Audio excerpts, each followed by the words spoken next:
இன்னைக்கு நம்ம பேச போற டாபிக் முழங்கால் வலி. இந்த காலத்துல முழங்கால் வலி இல்லாதவங்களே கிடையாது. ஆமாங்க, இதுதான் நிஜம். இப்போ சின்ன வயசுன்னு கிடையாது, பெரிய வயசுன்னு கிடையாது, முழங்கால் வலியால எல்லாருமே கஷ்டப்பட்டுட்டு இருக்காங்க.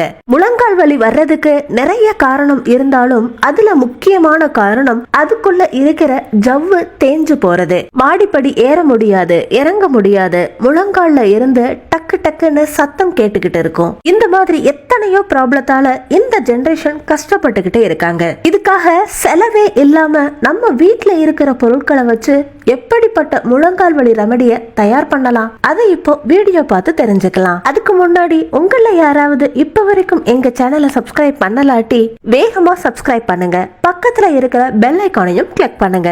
எத்தனையோ வீடியோஸ் நோட்டிபிகேஷன் மூலியமா உங்களுக்கு தான் முதல்ல வரும். யாரெல்லாம் தண்ணி குடிக்கும் போது நிறுத்தி நிதானமா குடிக்காம டகடகான்னு குடிக்கிறாங்களோ அவங்களுக்கு ஃபியூச்சர்ல முழங்கால் வலி கண்டிப்பா வரும். ஜங்க் ஃபுட் அதிகமா யாரெல்லாம் எடுக்கிறாங்களோ, நைட்டு தூங்காம அதிக நேரம் யாரெல்லாம் முழிச்சிருக்காங்களோ அப்படிப்பட்டவங்களுக்கு முழங்கால் வலி வர்ற வாய்ப்பு அதிகமா இருக்குது. முழங்கால் வலிக்கு டேப்லெட்டை எடுத்துக்கிட்டா குறைஞ்சு போயிரும் அப்படின்னு நிறைய பேர் நினைக்கிறாங்க. அப்படி கிடையவே கிடையாதுங்க. அதனால சைடு எஃபெக்ட் தான் வரும். உங்க முழங்கால்ல இருக்க ஜவ்வு தேயாம இருக்கணும்னா நீங்க ஃபாலோ பண்ண வேண்டியது டயட். அதுக்காக நீங்க எடுத்துக்க வேண்டியது விதவிதமான வெஜிடபிள்ஸ். யாருக்கெல்லாம் முழங்கால்ல ஜவ்வு தேஞ்சு இருக்குதோ அவங்க வெஜிடபிள்ஸ சாலடா எடுத்துக்கணும். அதே மாதிரி ஒரு நாளைக்கு 2 அக்ரூட், அதாவது வால்நட். எதுக்குன்னா அக்ரூட்ல அதிகமான அளவு ஒமேகா ஆசிட்ஸ் இருக்குது. அக்ரூட்டை தினமும் 2ன்னு எடுத்துக்கிறப்போ தேஞ்சு போன கிரீஸ் கூட அதிகமாகுது.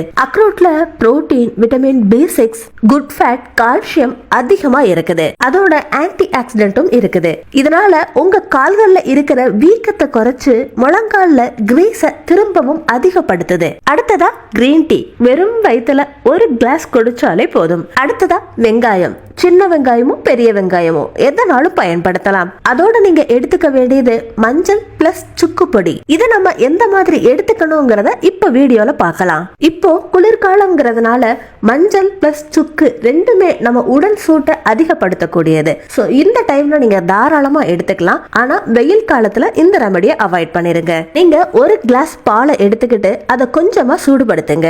அது கொஞ்சமா சூடானதுக்கு அப்புறமா அதுல 1/4 டீஸ்பூன் அளவுக்கு சுக்கு பொடி, அதே மாதிரி 1/4 டீஸ்பூன் அளவுக்கு மஞ்சள் பொடியையும் சேர்த்து நல்லா சூடுபடுத்துங்க. நல்லா காய்ச்சினதுக்கு அப்புறமா கேஸ் ஆஃப் பண்ணிட்டு கூல் பண்ண விட்டுருங்க. அது கொஞ்சமா வெதுவெதுப்பா வந்ததுக்கு அப்புறமா, அதாவது நீங்க குடிக்கிற அளவுக்கு சூட்டோட வந்ததுக்கு அப்புறமா இதுல கொஞ்சமா வெல்லத்தை கலந்துக்கோங்க.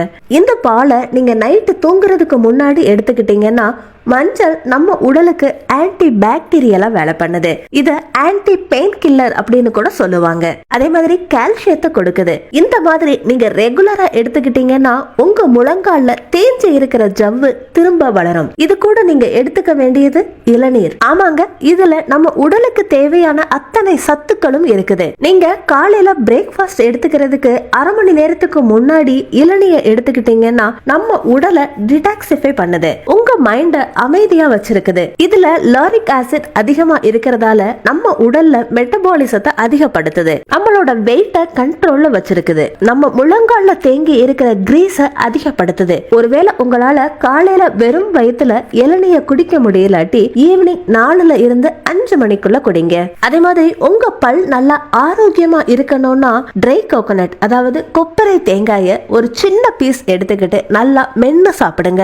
இந்த மாதிரி பண்ணா கூட உங்க முழங்கால்ல இருக்கிற ஜவ்வு திரும்ப வரும். இன்னொன்னு, பாரிஜாதத்தோட பூ செடியை பத்தி நம்ம எல்லாருக்குமே தெரிஞ்சதுதான். பாரிஜாத இலைய சின்ன சின்னதா கட் பண்ணிட்டு ஒரு கிளாஸ் தண்ணிய ஊத்தி அது 1/2 கிளாஸா வத்துற வரைக்கும் நல்லா கொதிக்க வைக்கணும். யாருக்கெல்லாம் முழங்கால்ல அதிகமான வலி இருக்குதோ அவங்க காலையில வெறும் வயிற்றுல இந்த ட்ரிங்கை எடுத்துக்கிறப்போ அவங்களுக்கு இது ராமபானமா வேலை பண்ணுது. இப்ப நம்ம நிறைய ரெமடிஸா பார்த்திருப்போம். இதுல நீங்க எல்லாத்தையுமே கூட ஃபாலோ பண்ணலாம், இல்ல ஏதாவது ஒரு ரெமடியை கூட ஃபாலோ பண்ணலாம். அது உங்க இஷ்டம் தான். நீங்களும் தவறாம கண்டிப்பா ட்ரை பண்ணுங்க.